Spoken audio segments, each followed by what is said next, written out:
abençoe a todos nós. É uma alegria, para mim é uma alegria estar nessa casa, porque essa casa me sustenta. Eu falo sempre isso, né? Porque para a gente se poder fortificar a fé e para a gente poder superar as dificuldades, quem é que não tem dificuldade na vida? Não é verdade? Todos nós temos. Então, para superar essas dificuldades, somente a força da fé, somente crer e confiar, crer em Deus e confiar na vida, né? Por isso que a nossa mensagem hoje é sobre isso, crer em Deus e confiar nele, né? Então a gente vai cerrar os olhos para não distrair a atenção, elevar o pensamento a Deus, nosso Pai, fixando a nossa mente. Pode ser na figura de Jesus, pode ser numa flor, pode ser num lago, pode ser em qualquer lugar da natureza que representa Deus para nós. Eu gosto de pensar no Senhor, na beira lá em Cafarnaum, do lago, e sentir o seu abraço. E dizer a Ele: Deus abençoe, Senhor. Fortifique a nossa fé, que a gente possa realmente compreender e aceitar tudo aquilo que a gente não pode mudar. São aprendizados, a gente aprendeu com o Senhor na doutrina espírita, e são aprendizados. Aqui a gente não veio para passear, nós viemos para evoluir moralmente. Então nós não somos daqui. Nós somos espíritos eternos. Ora estamos encarnados, ora estamos na erraticidade. Sempre lutando, aprendendo e agindo. Tem que agir, temos que trabalhar. A gente é muito acomodado. A gente tem que ter a nossa ação para dizer para Deus que a gente crê nele. Então essa ação de caridade, de fraternidade, vai nos mostrar que a gente está aprendendo a lição, né? Então, que essa tarde nesta casa todos nós possamos receber o amparo, o apoio, as bênçãos espirituais de que necessitamos, e que possamos sair depois desta casa melhores do que quando aqui chegamos, tá? Deus abençoe, que Deus nos ilumine e que nós possamos de todo o coração louvar e agradecer a Deus por esta oportunidade bendita. Que assim seja. Bom, já falei que o nosso tema é crer e confiar. O que vem a ser crer? Crer, no dicionário, é fé. É igual a adesão absoluta do espírito àquilo que se considera verdadeiro. Crença religiosa, confiança. Ter fé em é confiar. Então a gente vê que isso daí é uma das coisas assim mais difíceis, né? Eu achei no momento.com, que eu aconselho vocês a buscarem, né, no YouTube, no Momento Espírita, é momento.com.br, é o Momento Espírita. E lá eu achei uma mensagem: crer em Deus, falar para ele crer em Deus. Eu achei muito interessante, porque tem um cientista, né, um professor, Cresce Morrison. Ele fala aqui que ele acredita em Deus por causa do equilíbrio, né, que existe no ecossistema. Ele deve ser um estudioso dessa questão. Então ele diz que analisa e ele vê que tudo é certinho, que não pode ser uma coisa que né, aconteceu assim, né? Não, existe algo inteligente que conseguiu. Ele conta o seguinte, que lá na Austrália, por causa dos ventos fortes, não tinha jeito de poder, vamos dizer, plantar. Mas antes ele explica o seguinte: Ele explica que os insetos, eles, para respirar, eles têm um tubo, eles respiram através de um tubo, e esse tubo, ele não cresce, ele fica sempre do mesmo tamanho. Então, quando eles começam a crescer, eles morrem. Aí ele fala assim: já imaginou se esse tubo crescesse? Os insetos iam ter o tamanho de um elefante, né? Mas as coisas são tão perfeitas, né? Que está certinho lá, esse tubo não cresce, então eles têm vida curta, geralmente os insetos, né? E aí ele começa a contar que lá na Austrália os ventos fortes não tinha jeito de poder, a agricultura, né? A agricultura não podia ser feita lá. Então eles pensaram e lembraram que eles podiam colocar um tipo de cacto, e esse cacto crescendo, ele ia, né, evitar o vento na agricultura, na plantação, na plantinha lá. Então eles plantaram assim, fizeram uma série lá, daquele jeito, né? Só que esses cactos começaram a se multiplicar, que no fim não tinha jeito, eles cortavam que crescia. Por quê? Porque o vento levava das florzinhas, e o cactus, eu não sei se vocês já viram, cada pedacinho deles lá, aqueles espinhinhos, eles têm uma florzinha, o vento batia e levava a semente para outro lugar, aquilo lá, nossa, brotou demais. Então umas pessoas começaram a estudar um tipo de coisa que pudesse, né? E eles acharam lá no Nordeste um besourinho e importaram daqui quantidades enormes desse besouro. Esse besourinho foi lá e eles comiam as florzinhas, então o cactus não produzia mais do que aquela planta que já tinha. Então aí ele fala assim: olha como Deus, por isso que eu acredito em Deus, porque as coisas acontecem da maneira que tinha que ser. Porque o besourinho ia lá, né, ele começa a crescer e morre, né, ele cruza, né, ele se reproduz e depois ele morre. Então aí a gente vê que tudo na vida tem uma razão de ser. Mesmo o Hubble, aquela sonda que os americanos mandaram para o espaço, depois que ele foi para lá, ele multiplicou, né, a nossa visão. A própria nossa galáxia tem um monte de centros, né, que é o nosso sistema planetário, tem bilhões de sóis e astros, né? Então, com isso, a gente tem que acreditar em Deus.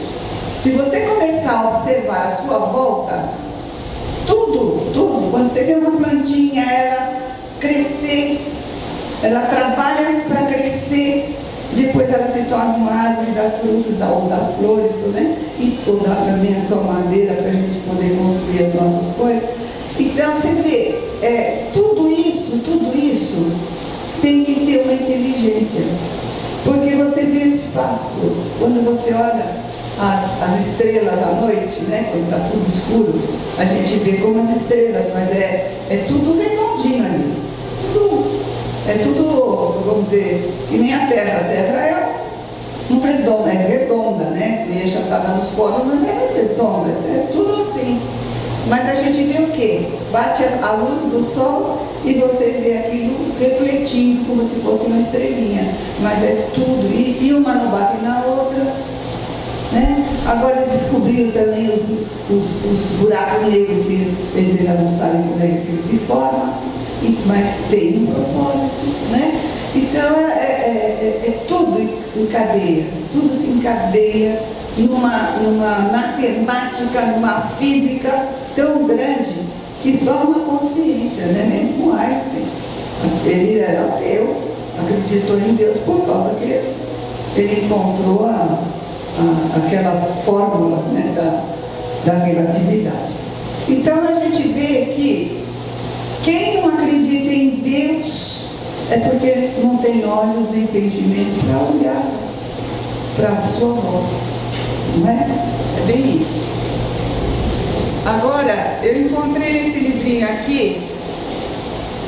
Esse livrinho a gente leva muito para o programa de rádio. A gente gosta de levar sempre para o programa de rádio.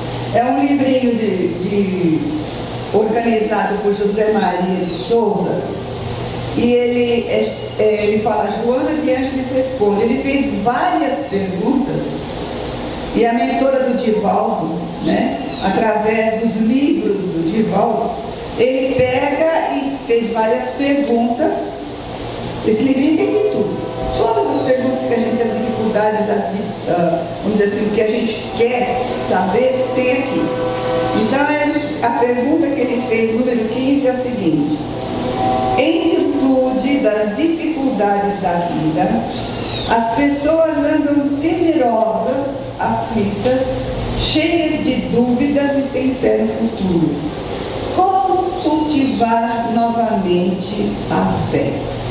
Aí a resposta da Joana, que foi encontrada no Convites da Vida, na terceira edição, na página 75 e 76, ela diz o seguinte: no Ministério da Vida Espiritual, a fim de que o homem sobreviva ao clima de desespero que irrompe de todo lado, parece que é de hoje isso, né? Com as altas cargas de aflição, do medo, da dúvida que se generalizam, a fé é imprescindível para a aquisição do equilíbrio.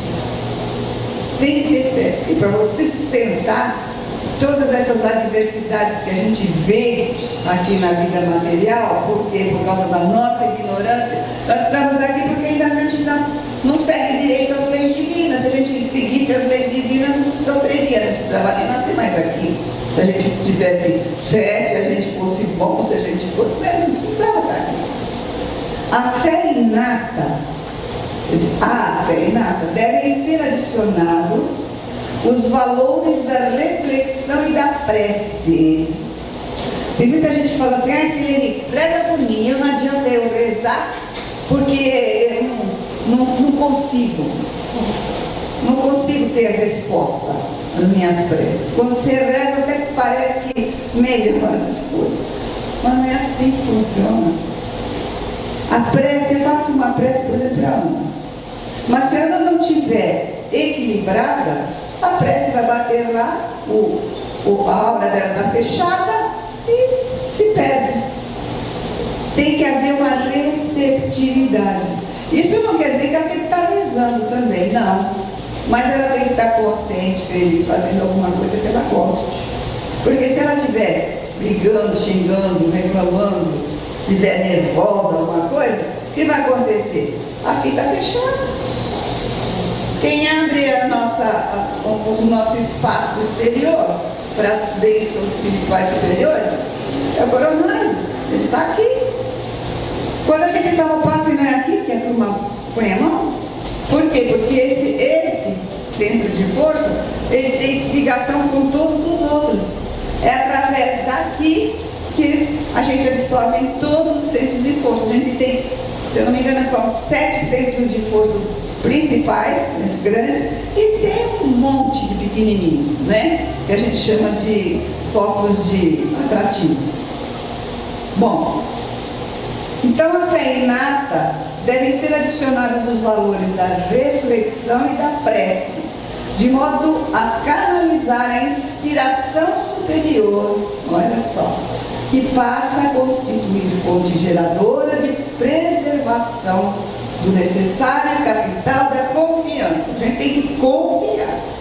Para que eu vou fazer confiar? Primeiro, eu tenho que trabalhar, eu tenho que analisar, eu tenho que orar e tenho que fazer trabalho, né? Então, eu tenho que realmente, a mente tem que estar ocupada com coisas positivas. Não tem um ditado popular que mente vazia como é que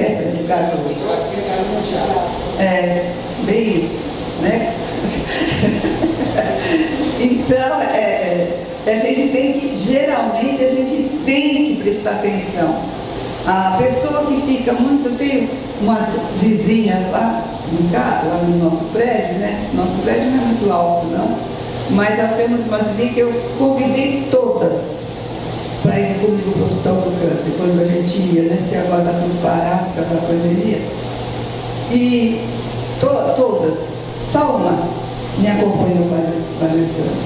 Então, em realidade, e uma delas, dessas daí, ela tá, coitadinha, completamente destrambelhadinha, porque ela morou muito tempo sozinha, a filha precisou morar um pouco com ela, e com a neta também, mas acontece que não deu certo.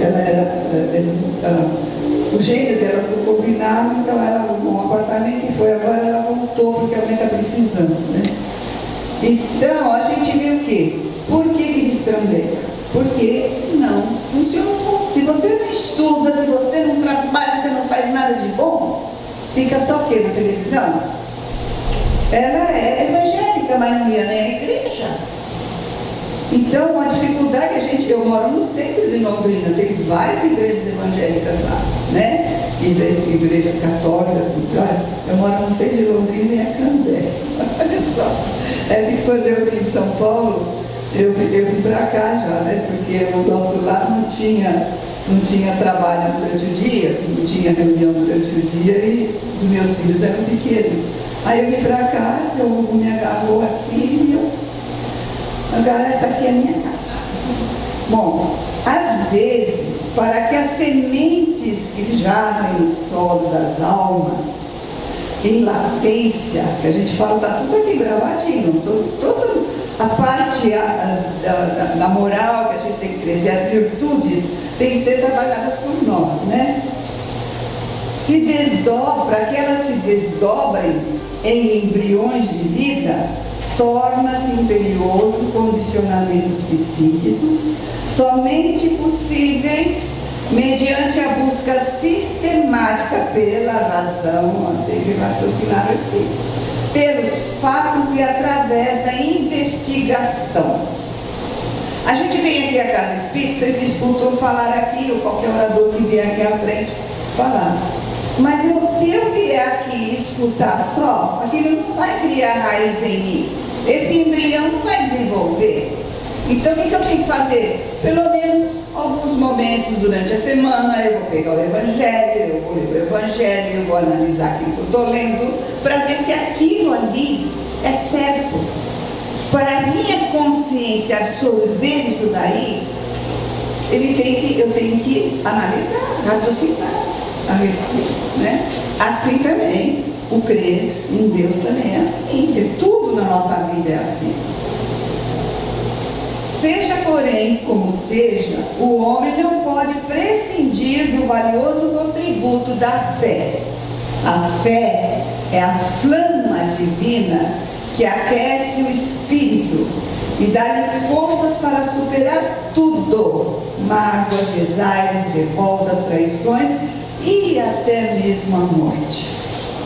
Fé em Deus, fé no futuro. Mas como é que eu vou acreditar nessa fé em Deus? Bom, a espiritualidade me fez estudar 40 anos para eu passar por um testemunho desses, né? Então eu estudei, eu trabalhei de maneira que eles me fizeram, certa época quando eu vim de São Paulo, eu tinha muita evidência, depois canalizo parou a evidência, eu tenho intuição, né? Mas já escutei, foi até interessante, uma vez eu estava com as crianças lá na Casa do Caminho e a gente estava estudando que os espíritos podem estar, vários espíritos no mesmo local e está todo mundo separadinho. Eles se mostraram. Eu vi conversando com as crianças, mas foi tão rápido, né? Foi tão rápido. Mas eles me mostraram, eu olhei para um canto da parede, eu vi uns 15. Naturalmente cada um estava numa faixa vibratória, né? Mas era no mesmo local que eu estava vendo. Olha que coisa interessante, né? Então eles me ensinaram, trabalharam, né, nesses tempos todos, mas foi por quê? Porque a gente estava aqui presente, a gente estava estudando, né? Nós estamos começando a estudar o livro A Gênese no sábado, no nosso estudo das 15 para as 3 aqui na salinha. Quem quiser, nós estamos bem na introdução, viu? Quem quiser pode vir, é 1 hora só, 15 para as 3, às 15 para as 4, aí depois nós temos uma fluidoterapia e 3 e 4 horas a gente vai para casa. Então, quem quiser, estamos aí. Bom, o que mais que a gente pode falar? Pode falar sobre isso, bem interessante, porque Leon Denis é um dos que estavam na Sociedade Espírita de Paris com Kardec. Ele, no livro Depois da Morte, ele fala assim: a fé é a confiança da criatura em seus destinos. É o sentimento que a eleva à infinita potestade, a Deus, né? É a certeza de se estar no caminho que vai ter a verdade. A fé cega é farol cujo clarão não traspassa a neblina, mas a fé esclarecida, racional, é um foco elétrico que ilumina com brilhante luz a estrada a percorrer. O que mais está aqui? Feliz aquele que crê, sabe, vê e caminha firme. A fé é profunda, inabalável e habilita-o a superar os maiores obstáculos. Isso é uma verdade absoluta. Se a gente começar a analisarmos a nós mesmos, cada um de nós já passou por um pedacinho desses aí, que foi sustentado pela fé. É por isso que a gente tem que realmente trabalhar essa crença em Deus dentro de nós. Porque quando a gente fala assim, Senhor, eu te entrego, eu me entrego às suas mãos, aquilo tem que ser de coração. O tempo de Deus não é o nosso tempo. O nosso tempo é agora. O tempo de Deus não é agora. O tempo de Deus, Ele sabe qual que é o tempo de Deus, né? Cada um de nós tem um aprendizado. Ninguém nasce ao acaso. Todos nós temos uma programação reencarnatória. E a gente tem que prestar atenção e não falar assim: eu não pedi para nascer. Pedimos sim, aceitamos aquelas situações. As dificuldades do caminho, então, as grandes dificuldades, né? A gente tem que analisar, porque a gente está sempre assim. Estou na reta do bem, de repente eu fui para a curva do erro. Tem consequências quando eu volto para a reta do bem. Eu tenho que arcar com consequências. Muitas vezes a gente fala: Deus quis assim. Não é Deus. Deus não quer, Deus só quer a nossa felicidade. Nós é que desviamos da lei divina com as nossas escolhas e sofremos, porque você saiu da reta. Tem uma historinha no livro de Richard Simonetti, um dos livros dele, que conta a história de um pai que estava desencarnado, muito aflito, porque ele tinha uma filha de 17 anos que desde pequenininha brincava com estetoscópio, com fazer cirurgia nas bonecas, aqueles negócios todos, e ela falava que ela ia ser médica, desde pequenininha. Estava com 17 anos, apareceu, não fiquei, uma gravidez. E aí? Mudou toda a história. Medicina é o dia inteiro. Como é que ela ia poder fazer medicina com uma criança pequena? Então, ela resolveu. O rapaz também era um rapaz novo, muita dificuldade, saiu da escola, foi arrumar um emprego. E estava assim numa situação que o pai falava: meu Deus, mas se ela falou desde pequena que ela queria ser médica, o que vai acontecer agora? Ela não vai poder fazer a medicina. E aí ele foi pedir para o instrutor espiritual dele, o mentor dele, se ele podia ter acesso à programação reencarnatória dela. Como ele era pai desencarnado e não estava assim querendo saber só por brincadeira, só por curiosidade, foi porque essas coisas a gente não tem acesso, né? São só depois, as fichas se aclaram para nós. Mas nesse momento não, mas eles abriram uma exceção para esse pai. E o pai começou a ler aqui assim, né? a ficha da filha e colocou assim.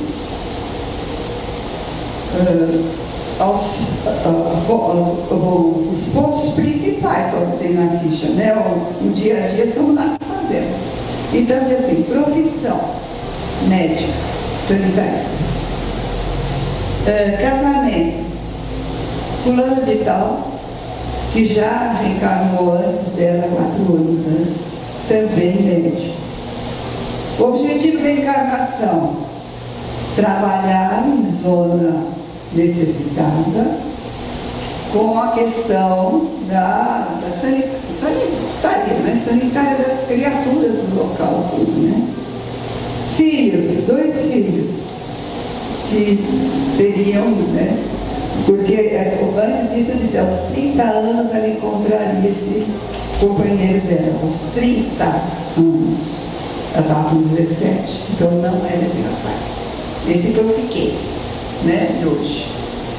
Bom, sei que no final das contas, né, ele falou: nossa, então ela perdeu a encarnação.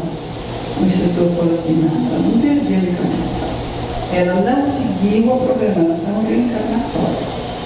Quando ela estiver, né, na vida, assim, passar todo esse lance, criança quando é maiorzinha, ela vai se arrepender. Porque ela vai ter muitas dificuldades financeiras, muitos trabalhos, né? A vida dela vai ser muito difícil. E ela não vai ter o sonho dela, que sempre foi a medicina. Mas, quando ela tiver 30 anos, ela vai passar perto do rapaz que está destinado a ela. E o que vai acontecer? Como ele já foi, e ela também já está na encarnação, vai ser tocada por aquele negócio. Sabe aquele negócio que quando a gente vê, a gente fala: que homem lindo que a gente tem e tal, todo mundo depois fala: mas como que eu escolhi esse jararaca, né? Não é assim que acontece? Mas então, tem um elan que acontece para você saber que é aquele lá que é a tua, não é a cara metade. Porque nós estamos num mundo de expiação de prova, mas é alguém que está compromissado comigo para essa encarnação, nós dois fazermos juntos as experiências que temos na vida. Olha, vocês prestem atenção no que eu falei. Tem até o objetivo principal da vida. Tem um objetivo principal da vida. Então, já falei demais, vamos resumir um pouco. Então, o que aconteceu? Né? Aí ele falou: então ele, quando aparecer o outro tocar, aí vai ser a prova maior dela. Porque a responsabilidade dela vai ser com esse filho, com esse marido que ela programou agora.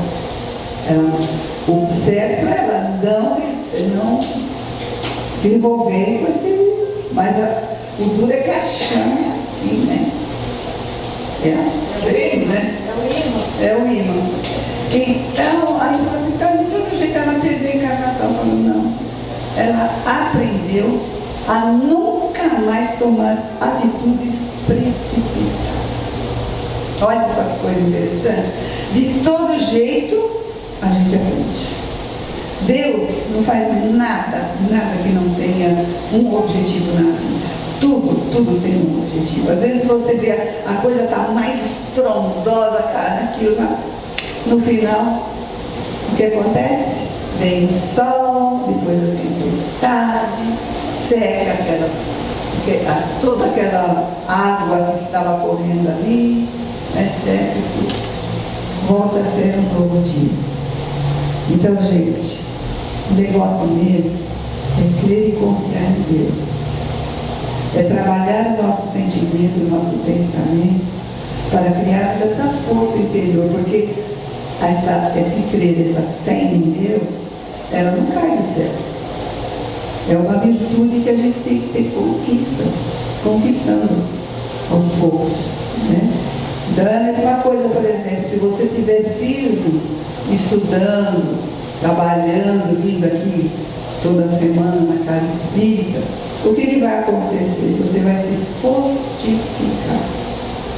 Pelo menos ninguém vem aqui para falar coisas abobrinhas, né? Todo mundo que vem aqui vem do propósito de orar, de prestar atenção na palestra, né, no assunto, e procurar em casa também esse assunto, né? Então, o meu desejo é esse, que vocês, vamos dizer, estou dando o meu testemunho da minha fortificação na fé, na crença em Deus, e tudo que advém, tudo que acontece na vida, a gente agradece a Deus e pergunta: Senhor, o que eu preciso aprender? Eu não sei. E Ele mostra para a gente.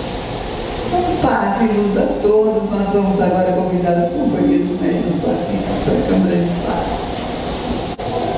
Então vamos mais uma vez elevar o nosso pensamento a Jesus, agradecendo a Ele a oportunidade desta tarde e podemos estar aqui nesta casa,